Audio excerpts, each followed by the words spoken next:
مانده نباشین دوستان عزیز، برادران و خواهران. امیدوارم شما خوب هستین. بر شما سلامتی خواهان هستم. امروز چهارشنبه دهم ینور سال 2024.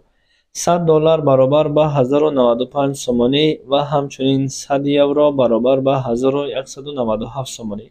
خاطررسان میکنیم دوستان عزیز، دستگیری را فراموش نمیکنیم. یک لایک و یک پادپیساتسیا از شما چیزی نمیرود. برای دیگران هم دیدن در زیر ویدیو لایک کنید. خداوند از همه شما راضی باشد. با کورس روبل میگذاریم. 1000 روبل روسی با کورس امروزه برابر به 121 سومانی و 90 درم را تشکیل میکند. امیدواریم که روبل بالا شود و هر آنچه که هست با طریق بانک ملی بر شما خبر داده ایستاده‌ایم. و کسایی که در جمهوری قزاقستان کار و فعالیت دارید دوستان عزیز بخبر نمانید. 1000 تنگه پول قزاقستان با 23 سومانی تاجیکی برابر است.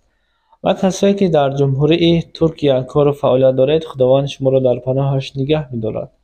دوستان 1000 لیره ترکی با پول تاجیکی با 377 سومانی برابر است. خاطررسان میکنیم از شما چیزی نمیرود. یک ثانیه وقت خود را صرف کرده در ویدیو لایک و پادپیسات را فراموش نکنید. 50000 سوم ازبکستان. با کسانی که پول ازبکستان لازم است 50000 سوم با 44 سومانی و 35 درم تاجیکی می باشند. و کسایی که در جمهوری خیتای هستید بر شما شاید این لازم است شاید که نه. 100 یوان با 151 سومانی برابر است. این بود خبر امروز. خداوند از همه شما راضی باشد. ویدیو لایک کنید. با آینده خداحافظ. خدا نگهبانی. باقی در امان الله برای کار.